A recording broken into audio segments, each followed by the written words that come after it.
When it comes to electric passenger vehicle segment in India, definitely Tata Motors is leading this segment. And Tata Nexon EV हमेशा से इसमें काफ़ी major role play करती आई है.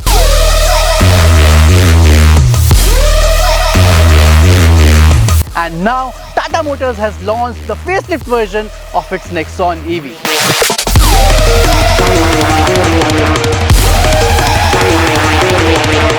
So welcome all of you to AutoGeek Group, and today we have the all new facelift version of the Nexon EV. So क्या कुछ चीज़ें इसमें ऑफर होती हैं, क्या फीचर्स अब इसमें आ गए हैं, सब आपको दिखाऊंगा, एक डिटेल वॉक अराउंड में दूंगा. उसके बाद क्या परफॉर्मेंस है, क्या फील है, वो दिखाने के लिए आपको लेके चलूंगा इसके एक प्रैक्टिकल ड्राइव पे. एंड फिर बात करेंगे हमारे कंक्लूजन की, हमारे वर्डिक्ट की. सो स्टार्ट करते हैं आज का रिव्यू. आज की वीडियो इस ऑल न्यू टाटा नेक्सॉन.ev के साथ. So this is the all new Tata Nexon EV in front of me. अब टाइम है एक डिटेल वॉक अराउंड का. क्या कुछ चीजें इसमें ऑफर होती है मैं आपको जल्दी से बता देता हूँ.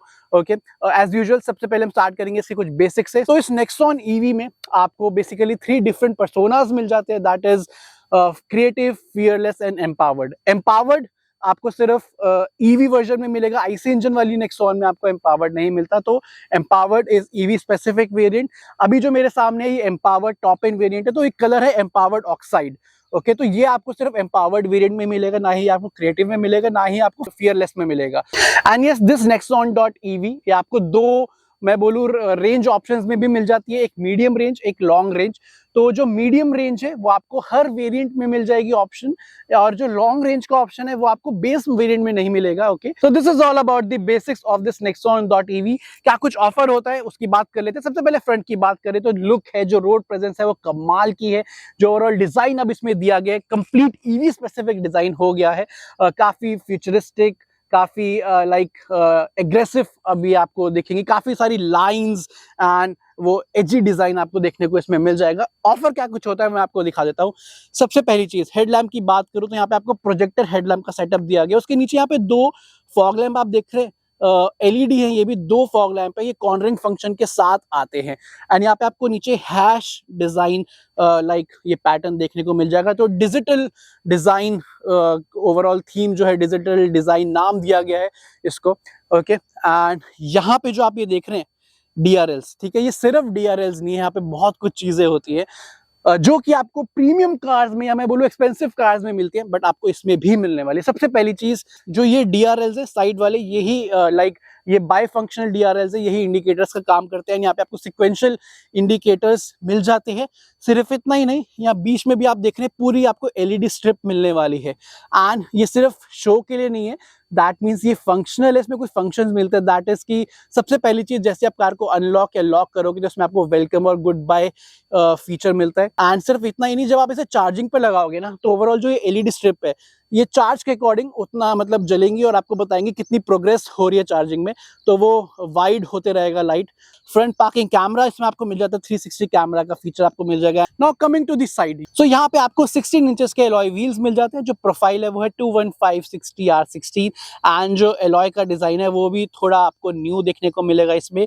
काइंड ऑफ वो स्लैश पैटर्न है, मैं बोलूँ, with arrow inserts. And yes, talking about the ground clearance, तो यहाँ पे आपको 2 अलग अलग ग्राउंड क्लियरेंस मिलेगी डिपेंडिंग कि आप कौन सा वेरिएंट ले रहे हो. सी अगर आप लॉन्ग रेंज वाला वर्जन ले रहे हो जिसमें बैटरी पैक थोड़ा बड़ा है, तो यहाँ पे आपको 190 mm की ग्राउंड क्लियरेंस मिलेगी. बिकॉज वो बैटरी पैक आप देख रहे हैं थोड़ा सा नीचे आता है स्पेसिंग में, तो ग्राउंड क्लियरेंस थोड़ी सी कम हो जाती है. वहीं अगर आप मीडियम रेंज वाला वेरिएंट ले रहे हो तो उसमें आपको 205 mm की ग्राउंड क्लियरेंस मिल जाएगी. एंड दिस इज जहाँ पे चार्जिंग आप करोगे, ठीक है. तो हालांकि बाहर से ओपन नहीं होती है. Let me open this. So यहाँ पे आपको चार्जिंग पोर्ट मिल जाएगा. फास्ट चार्जिंग, स्लो चार्जिंग, सबका सपोर्ट यहाँ पे है. ओके, एंड यस, जो पोर्टेबल चार्जर है वो आपको इसके साथ ही मिलता है, जो आप 15 एम्पीयर प्लग में लगा के चार्ज कर सकते हैं कहीं भी in case of emergency. And बाकी चार्जिंग डिटेल्स, चार्जिंग स्पीड क्या है फास्ट चार्जर से, स्लो चार्जर से, वो सब इंफॉर्मेशन आप अभी अपनी स्क्रीन में देख पा रहे हैं. सो रियर में आ ही गया हूँ तो आपको इसका बूट स्पेस भी चेकआउट में करा देता हूँ. ओके, तो यहाँ पे आपको 350 लीटर्स का बूट स्पेस मिल जाता है, कुछ इस तरीके से, I think which is decent. Okay, and यहाँ पे आपको JBL का सब वूफर भी दिया गया है। सो ये सब कुछ था इसके एक्सटीरियर के बारे में, एंड अब मैं आपको लेके चलता हूँ इसके इंटीरियर में, वहाँ क्या कुछ चेंजेस है वो आपको दिखाता हूँ। Talking about the doors, first यहाँ पे आपको डुअल टोन फिनिश में डोर्स मिल जाएंगे। यहाँ पे आपको सॉफ्ट टच का पूरा फिनिश मिलने वाला, but yes white kind of tone में, तो आपको थोड़ा मेंटेन करके रखना पड़ेगा। Okay, coming to the seats, तो यहाँ पे आपको कंप्लीट लेदर सीट्स मिलने वाली है इस वेरिएंट में। लाइट ग्रे डार्क ग्रे का डुअल टोन फिनिश यहाँ पे दिया गया है। परफोरेटेड सीट्स है, दैट मींस वेंटिलेशन का फीचर आपको यहाँ पे मिल जाएगा। So now I am inside the all new Tata Nexon EV, and कुछ ऐसा इंटीरियर आपको इसमें अब मिलने वाला है। एंड आप बोलोगे कि टाटा का लोगो कहाँ है स्टीयरिंग व्हील में? डोंट वरी, जैसे आप कार को ऑन करोगे, सी ग्लोइंग टाटा लोगो। डैशबोर्ड की मैं बात करूं तो ऊपर हार्ड प्लास्टिक का यूज आपको मिलने वाला है। यहाँ पे अगेन सैटिन सिल्वर फिनिश, यहाँ पे कुछ टेक्सचर आप देख रहे हैं, kind of carbon fibre finish है, बट कार्बन फाइबर एग्जैक्टली है नहीं, काइंड ऑफ फिनिश वैसी आपको यहाँ पे दी गई है। एंड यहाँ पे सॉफ्ट टच लेदर फिनिश आपको मिलेगी विद दिस लेदर स्टिचिंग आप देख रहे हैं। सो सबसे पहले बात कर लेते हैं अबाउट दी स्टीयरिंग व्हील। तो यहाँ पे आपको कंप्लीटली न्यू डिजाइन का स्टीयरिंग व्हील मिलता है। इट्स लाइक फ्यूचरिस्टिक प्रीमियम, आप कुछ भी बोलो, एक जबरदस्त फील डेफिनेटली आपको उसके स्टीयरिंग से आएगी, and this is the main thing. Okay, so driver air bag जो मॉड्यूल है उसके ऊपर एक स्क्रीन सी दे रखी है जिसमें टाटा का लोगो ग्लो करता है, बैकलाइट है इसके नीचे, एंड दिस डिजाइन जो भी इंजीनियरिंग इसमें लगी है इट्स रियली ग्रेट। बट एक चीज है, ग्लॉसी ब्लैक फिनिश में है, तो आपको थोड़ा ना यहाँ पे टाइम के साथ साथ थोड़ा मेंटेन करके रखना पड़ेगा, बिकॉज थोड़े वो स्क्रैचेस एंड फिंगरप्रिंट मैग्नेट आपको ये एरिया मिलने वाला है। तो यहाँ पे आपको सारे मीडिया रिलेटेड कंट्रोल्स मिल जाते हैं with these Chrome finish like buttons.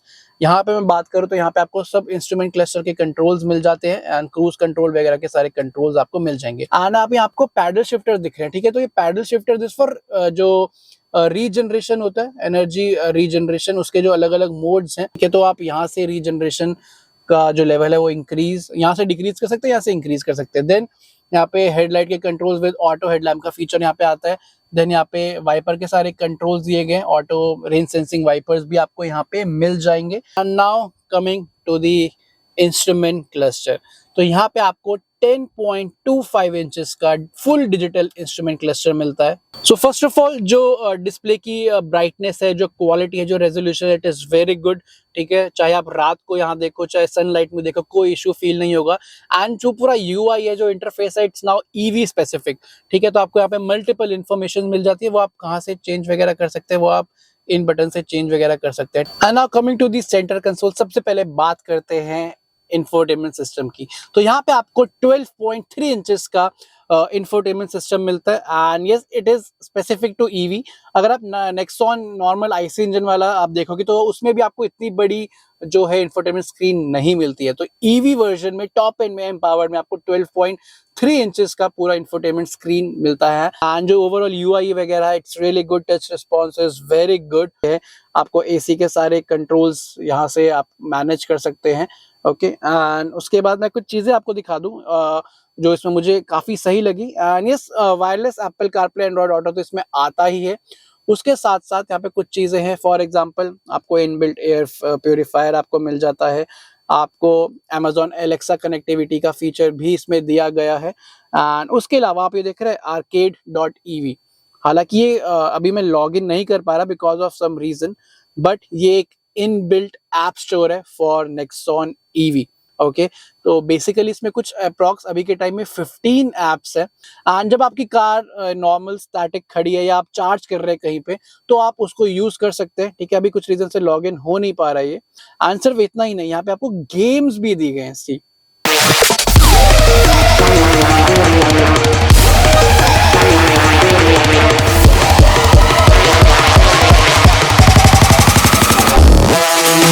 And बात कर लेता हूँ 360 व्यू कैमरा की, सराउंड व्यू जो इसमें फीचर मिलता है, camera quality is quite good, ठीक है, एंड एडेप्टिव गाइडलाइंस के साथ ये आपको यहाँ पे मिल जाएगा। 2D व्यू 3D व्यू आपको मिलता है, एंड सी पहले ये पूरा घूमेगा खुद।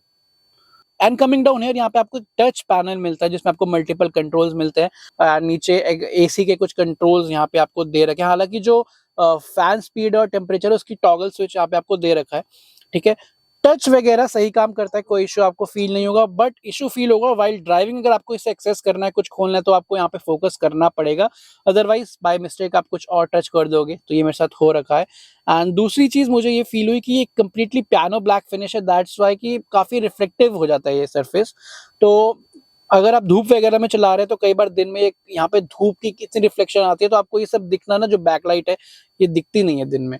उसके नीचे यहाँ पे आपको एक क्या चीजें मिलती है, यहाँ पे एक 12 वोल्ट का पावर सॉकेट दिया गया है, एक USB A पोर्ट और एक यहाँ पे आपको फास्ट चार्जिंग के लिए 45 वॉट का C टाइप चार्जिंग पोर्ट भी दिया गया है। यहाँ पे आपको गियर शिफ्टर मिल जाता है विद न्यू डिजाइन। पहले रोटरी नॉब आती थी, यहाँ पे आपको जो ड्राइविंग मोड्स है उसकी नॉब मिल जाती है। इट वर्क्स रियली गुड, मुझे कोई लैग वगैरह फील नहीं हुआ। सिटी, इको, स्पोर्ट मोड यहाँ पे आपको मिल जाएगा। उसके बाद यहाँ पे आपको इलेक्ट्रॉनिक पार्किंग ब्रेक और ऑटो होल्ड का फीचर भी मिल जाता है। यहाँ पे आपको एक वायरलेस मोबाइल चार्जर दिया गया है जो कि अच्छा काम करता है, स्पीड वगैरह मुझे सही लगी। यहाँ पे आपने फोन रखा है, चार्जिंग विल स्टार्ट, ओके। यहाँ पे आपको सनरूफ के कंट्रोल मिल जाएंगे, आपको इलेक्ट्रिक सनरूफ यहाँ पे मिल जाती है। सो this is about the front. And अब टाइम है रियर कैबिन में चलने का, वहां क्या कुछ चीजें वो आपको दिखाता हूँ। So now I am in the rear cabin of this new Tata Nexon EV, okay. आगे वाली सीट मेरे हाइट के अकॉर्डिंग एडजस्टेड है, मेरी हाइट अराउंड 5'6", 5'7" है। मुझे यहाँ पे नी रूम बहुत सही, बहुत अच्छा मिल रहा है। लेग रूम आपको थोड़ा डिसेंट मिलने वाला है, ओके। एंड यहाँ पे आपको एक आर्मरेस्ट दी गई है विद 2 कप होल्डर्स। यहाँ पे रियर AC वेंट्स मिल जाते हैं। उसके नीचे यहाँ पे आपको एक C टाइप का चार्जिंग पोर्ट दिया गया with fast charging support. So this is good. 6 air bags यहाँ पे आपको स्टैंडर्ड मिलने वाले हैं। सो ये था एक वॉक अराउंड इस न्यू टाटा Nexon.EV का। एंड अब टाइम है इसको ड्राइव पे लेके जाने का ना। So now I'm driving the all new Nexon EV and now it's time to show you that how does it feel on the roads. तो as usual सबसे पहले हम स्टार्ट करेंगे हमारे रिव्यू के पहले सेगमेंट से, that is performance. And performance में सबसे पहले बात कर लेते हैं अबाउट दी पावर, एक्सेलरेशन, क्या कुछ फील है, पहले जैसा ही है या कुछ चेंज हुए, मैं सब आपको बताता हूँ। सबसे पहली चीज़ जो वेरिएंट में चला रहा हूँ, ये लॉन्ग रेंज वाला वर्जन है। इसमें आपको 40.5 किलोवाट आवर का बैटरी पैक मिलता है। एंड जो मैक्सिमम पावर ये प्रोड्यूस करता है वो है अराउंड 142 bhp की। एंड जो मैक्सिमम टॉर्क आपको इसमें मिलेगा वो है 215 न्यूटन मीटर का। एंड ये टॉर्क की मैं बात करूँ तो थोड़ा सा पहले से रिडक्शन हुई है जो पहले नेक्सॉन EV आती थी, बट ओवरऑल परफॉर्मेंस में उसका कोई इफेक्ट नहीं ज़्यादा पड़ा है, बिकॉज जो मोटर है, जो इसमें मोटर इलेक्ट्रिक मोटर यूज़ की गई है वो जनरेशन 2 मोटर है, that is around 30% lighter than before. तो ओवरऑल वेट मैनेजमेंट जो भी किया गया उसके अकॉर्डिंग टॉर्क रिडक्शन का भी कोई इफेक्ट ज़्यादा नहीं पड़ा है परफॉर्मेंस में। सबसे पहली चीज़ मैं एक काम करता हूँ, एक लॉन्च करके दिखाता हूँ। स्पोर्ट्स मोड में मैं डालूंगा, इसमें 3 मोड आते हैं। Sport drive mode activated, car खुद आपको बताएगी। स्पोर्ट मोड में है, रीजनरेशन में एकदम लेवल 0 कर लेता हूँ। And now we are good to go. 1 2 3।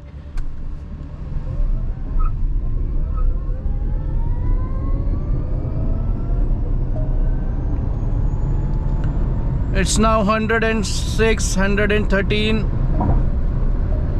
125, 132, 136, 142, 145, 147, 148, 149. Okay, it's 149. उससे ऊपर नहीं जा रही, स्पोर्ट मोड में है, रीजनरेशन 0 है। तो मैं इसे सिटी मोड में डाल लेता हूँ। आपको एक चीज़ डेफिनेटली लगेगी, अगर आपने एक तो पहले अगर नेक्सॉन EV जो आती थी वो अगर ड्राइव की है तो उसके कंपैरिजन में मैं बता दूँ, पावर डिलीवरी जो है वो थोड़ी और लीनियर कर दी गई है। दैट मीन्स कि जैसे आप थ्रॉटल करते हैं या फिर आप हार्ड एक्सेलरेट करते हैं तो वो एकदम पावर का ब्लास्ट आपको फील नहीं होता, पावर लीनियरली बढ़ती है, जिसकी वजह से मुझे लगता है कार थोड़ी और ज़्यादा कंट्रोल में आपकी रहेगी। या फिर मैं बोलूँ जो पहली बार EV ले रहा है, नेक्सॉन EV उसकी फर्स्ट कार है, तो आई थिंक उन लोगों को नहीं पता होता कि EV का वो जो ब्लास्ट आता है इंस्टेंट, तो उसको मतलब मैनेज करना। तो आई थिंक ये अब थोड़ी और मैनेजेबल हो गई है, थोड़ी और कंट्रोलेबल हो गई है as compared to the before, okay. But still it is quite fast, it is quite good. अभी सामने ट्रक्स जा रहे हैं, अगर मुझे ओवरटेक करना है मैं स्पोर्ट मोड में डालता हूँ। स्पोर्ट मोड में the car will become lighter, acceleration बहुत लाइटर आपको फील होगी एंड पावर डेफिनेटली आती है 142 में है, आप आराम से ओवरटेक्स वगैरह कर पाएंगे। सिटी मोड की मैं बात करूं, पिकअप में क्या है कि जैसे ही हार्ड एक्सीलरेट करा थोड़ा सा लीनियरली पावर आई, फिर एकदम से पावर बढ़ती है, ठीक है, वो इंस्टेंट ब्लास्ट वाली चीज़ नहीं आपको आएगी। सिटी मोड में है तो 90 तक आपको अच्छी खासी पावर फील होगी, देन 110 के आसपास थोड़ा आपको लगेगा कि अब धीरे धीरे पावर बढ़ रही है। यही आप इको मोड में अगर डालते हैं इसे, तो इको मोड में टॉर्क का जो आउटपुट है वो रिड्यूस हो जाता है, ओके, तो दैट्स वाई आपको ऐसा फील होगा कि आपको एक्सेलरेशन पे थोड़ा ज़्यादा काम करना पड़ेगा to get the power, okay. But I think अगर आप सिटी में मेजरली से ड्राइव करेंगे ट्रैफिक्स वगैरह में, तो eco mode is best and regeneration level 3 पे रखो, आपको बेस्ट इकोनॉमी मिलेगी, ओके। अब बात कर लेते हैं परफॉर्मेंस में, about the steering performance. So steering performance is decent, वो ज़्यादा आपको डायनामिक परफॉर्मेंस या मैं बोलूँ ज़्यादा एजाइल वैसे ज़्यादा नहीं मिलने वाली है स्टीयरिंग से, बट यस जो आउटपुट है, जो फीडबैक है स्टीयरिंग का, जो कंट्रोल है ओवरऑल, इट्स डिसेंट इनफ कि आपको कार से कनेक्टेड फील हमेशा रहेगा, वो चीज़ सही है। चाहे आप सिटी में चला रहे हो, चाहे आप हाईवे पे चला रहे हो, ट्रिपल डिजिट्स में चला रहे हो, वो कंट्रोल बना रहेगा। सिटी स्पीड्स में या फिर आप लोअर स्पीड्स में है, यू टर्न्स वगैरह लेने हैं, तब आपको स्टीयरिंग का वेट काफ़ी लाइट मिलने वाला है। बहुत लाइट नहीं है, स्लाइट सा वेट रहेगा, but still it is lighter, आपको मैनूवर करने में कोई इशू फील नहीं होगा। 111 पे है and now see control is good, see even sharp turns में भी आपको कॉन्फिडेंस लूज नहीं होगा। So now coming to the braking performance, the braking is good. हालांकि अगर आप लेवल 3 रीजनरेशन यूज़ करोगे तो आपको ब्रेक पैडल प्रेस करने की ज़रूरत बहुत कम पड़ने वाली है, अगर आप ऑप्टिनम उसे यूज़ करो डेफिनेटली, ओके। बट मैं आपको उसके बिना भी बता देता हूँ, अभी मैं रीजनरेशन एकदम लेवल 0 कर दिए, तो breaking is quite good. And yes EV है, तो ईवीज़ वगैरह में आपको जो ब्रेक पैडल प्रेस करने का एक्सपीरियंस है वो आईसी इंजन जैसा जो कार्स आती है उनकी जैसा नहीं मिलता कि लॉन्ग ट्रैवल है वो ऐसा सब कुछ, बहुत शॉर्ट ट्रैवल है, बहुत क्रिस्प रिस्पॉन्स आपको मिलने वाला है। Now coming to the suspension, okay, so suspensions का जो फीडबैक है वो मुझे काफ़ी सही लगा। चाहे आप लाइक किसी गड्ढों वगैरह, डीप गड्ढों वगैरह में से ले जा रहे हैं, या फिर रंबल स्ट्रिप्स में से ले जा रहे हैं, या फिर जो थोड़ा बहुत रोड का टीयर ऑफ होता है, मैं बोलूँ जो कई खराब पैचेस आते हैं, तो काफ़ी हद तक सस्पेंशन उसे एब्जॉर्ब करता है एंड डेफिनेटली वो जॉल्ट, वो जर्क, वो सीट तक नहीं आता, जिसकी वजह से आपका कंफर्ट नहीं बिगड़ता। बट यस अगर आप हाई स्पीड से लेके जाते हैं उन गड्ढों वगैरह में से, या तो कई बार जो डीप, थोड़े ज़्यादा डीप गड्ढे होते हैं, तो स्पीड में से आप ले जाओगे तो यस थोड़ी स्टिफ फील डेफिनेटली सस्पेंशन तब होती है, थोड़ी आवाज़ सस्पेंशन की तब आती है हाई स्पीड्स में, एंड डेफिनेटली कार का वेट ज़्यादा है, बैटरी पैक लगा हुआ है, तो वो हैवीनेस फील होती है स्पेशली उन गड्ढों वगैरह में से। सी अब बात कर लेते हैं हमारे रिव्यू के नेक्स्ट सेगमेंट की, that is noise and vibrations. So engine वगैरह है नहीं, तो नॉइज़ में आपको ऐसा कोई इशू ज़्यादा फील नहीं होने वाला, काफ़ी क्वाइट एंड काम एक्सपीरियंस इसमें आपको ओवरऑल मिलने वाला है। रोड नॉइज़ वगैरह कभी कभी आपको थोड़ी बहुत फील होगी, अगर आप लाइक गाने वगैरह, सॉन्ग्स वगैरह प्ले नहीं कर रहे हैं, आप एकदम क्वाइटली कार चला रहे हैं, तो आपको कभी कभी थोड़ी रोड नॉइज़ फील हो सकती है, ओके, बट वो ज़्यादा इशू क्रिएट नहीं करेगी। एंड इंटीरियर नॉइज़ की बात करूँ तो अराउंड 6500 किलोमीटर ये कार ओवरऑल चल चुकी है, मैंने अराउंड 600 किलोमीटर चलाई है, मुझे कहीं से भी इंटीरियर वगैरह में से फिलहाल कोई आवाज़ नहीं आई, कोई रैटलिंग नॉइज़ नहीं आई, that is good, okay. And vibrations की बात करूं तो no vibrations at all. So now moving to our next segment, that is driving comfort and convenience. जिस सेगमेंट में ये ईवी आती है, सबसे ज़्यादा फीचर्स इसमें आपको मिलने वाले हैं। सो सबसे पहले बात कर लेते हैं ड्राइविंग कंफर्ट एंड कन्वीनियंस की। So driver seat is very comfortable, side bolster support वगैरह इज़ वेरी गुड, आपको लॉन्ग ड्राइव्स पे भी, लॉन्ग ड्यूरेशन में भी कोई टायर्डनेस फील नहीं होगी, कोई थकान फील नहीं होगी। देन मैं बात करूँ विजिबिलिटी की, तो फ्रंट विजिबिलिटी इज़ गुड, आपको bonnet end to end bonnet दिखता रहेगा, स्लाइटली सा आगे बोनट दिखता रहेगा, विंडशील्ड का साइज़ अच्छा है, साइड जो ORVMs है उसमें मुझे कोई इशू फील नहीं हुआ। हाँ, यहाँ पे थोड़ा ब्लाइंड स्पॉट बनता है, but then you have blind spot monitor, तो ओवरऑल जो विजिबिलिटी है उससे ऐसा कुछ इशू मुझे नहीं है। बट येस जो ये ब्लाइंड स्पॉट मॉनिटर्स दिए हुए ना, मुझे लगता है कि जो रोड का व्यू बहुत ज़्यादा दिखता है, अगर थोड़ा सा जो कैमरा है वो थोड़ा टिल्टेड होता है ना, थोड़ा स्लाइड से, कि थोड़ी कार और ज़्यादा दिखती है इधर। अभी कार का रियर व्हील थोड़ा सा दिखता है इसमें, तो रात को कभी शायद थोड़ा आपको प्रॉब्लम हो सकती है लाइक समझने में, तो कार थोड़ी और दिखती एंड थोड़ा सा इधर से कम हो जाता रोड का व्यू, तो वो थोड़ा सही रहता। तो ये मुझे एक चीज़ फील हुई। एंड उसके बाद मैं बात करूँ रीचेबिलिटी की, तो रीचेबिलिटी में जो चीज़ें जहाँ हैं वो सही दे रखी हैं। एंड मल्टीपल वॉइस असिस्टेंट आपको इसमें मिल जाते हैं, Alexa, Siri, Google assistant, and ये सब आपको मिल जाता है इसमें। एंड जो इसमें आपको काफ़ी रीजनल लैंग्वेजेस भी मिल जाती हैं। मैं आपको एक एग्जांपल दिखाता हूँ। हे टाटा, मुझे ठंड लग रही है। ऑल राइट, एसी का तापमान बढ़ाकर 19 किया जा रहा है। So this is about the driving comfort and convenience. So अब बात कर लेते हैं हमारे रिव्यू के नेक्स्ट सेगमेंट की, दैट इज रेंज एफिशिएंसी। मुझे क्या ऑफर हुई है, सी मैंने अच्छे से इसे 500-600 किलोमीटर चलाया है, तो मैं आपको बता सकता हूँ। मैंने मेजरली इको मोड में चलाया है विद लेवल 3 रीजनरेशन। आप बोल सकते हैं कि 80% सिटी में रही है, 20% हाईवे पे रही है, बट स्टिल हाईवे पे भी मैंने इको मोड रीजनरेशन लेवल 3 ज़्यादा यूज़ किया है। हाँ, बीच में आप बोल सकते हैं कि फॉर 5 to 10 किलोमीटर्स मैंने सिटी मोड में चलाई है, एंड उसके बाद मैंने 3 to 4 किलोमीटर स्पोर्ट्स मोड भी चेक किया है पूरा इसका। तो इन मिक्स कंडीशन में जो इसने मुझे रियल वर्ल्ड रेंज दी है वो अराउंड 295 किलोमीटर्स की दिया है एक चार्ज पे। एसी हमेशा ऑन रहा है इन सब कंडीशंस में। एक चीज़ मैं बता दूं, 18 डिग्रीज पे एसी हमेशा ऑन रहा है, सीट वेंटिलेशन मेजरली हमेशा ऑन रही है। अगर यही मैं एसी ऑफ करके करता, विंटर्स में करता, तो डेफिनेटली 300 के ऊपर रेंज मुझे मिलती। अगर आपकी ड्राइविंग मेजरली सिटी में ही रहती है, आप बोल सकते हैं 90 to 95% सिटीज़ में आपने चलाना है, ट्रैफिक में आपने चलाना है, तो आप 300 प्लस डेफिनेटली रेंज निकाल लोगे वहाँ पे, ठीक है, बिकॉज वहाँ पे रीजनरेशन का एंड इको मोड का ऑप्टिमम यूज़ होगा। So this is all about the new Nexon EV, and now it's time for our quick verdict for our conclusion. So here we go. So this is all about the all new Tata Nexon.ev, and अब बात कर लेते हैं हमारे conclusion की, हमारे verdict की। So एक चीज़ तो डेफिनेटली है कि टाटा मोटर्स ने काफ़ी अच्छा काम किया है इस न्यू नेक्सॉन ईवी में, चाहे वो डिज़ाइन की बात हो, रोड प्रेजेंस की बात हो, या फीचर्स की बात हो, डेफिनेटली इसमें आपको सब कुछ मिलने वाला है। एंड इन्हीं सब चीज़ों की वजह से जो इस सेगमेंट में इसकी मेन राइवल है, दैट इज़ महिंद्रा XUV 400, तो उससे ये काफ़ी आगे है अभी भी। ट्रस्ट में, in terms of feature, design, road presence, everything, आपको उससे ये काफ़ी ज़्यादा आगे लगने वाली है। एंड जो पावर वगैरह इसमें है, आई थिंक वो सफिशिएंट आपको रहेगी। एंड एक पॉइंट मैं और बोलना चाहूँगा कि अगर आप नेक्सॉन ईवी लेने का प्लान कर रहे हैं, तो आप इसके लॉन्ग रेंज वर्जन के साथ जाइए, ठीक है। सी, कार की रेंज धोखा दे या ना दे, बट जो इंफ्रास्ट्रक्चर है वो कभी कभी आपको धोखा दे सकता है, तो आपके पास वो बफर डेफिनेटली होना चाहिए।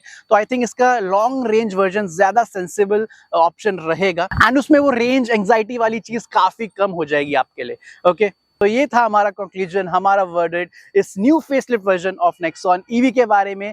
अब आपसे मैं मिलूंगा एक नेक्स्ट वीडियो में एक और एक्साइटिंग कार या एक्साइटिंग बाइक के साथ। तब तक के लिए take care and good bye.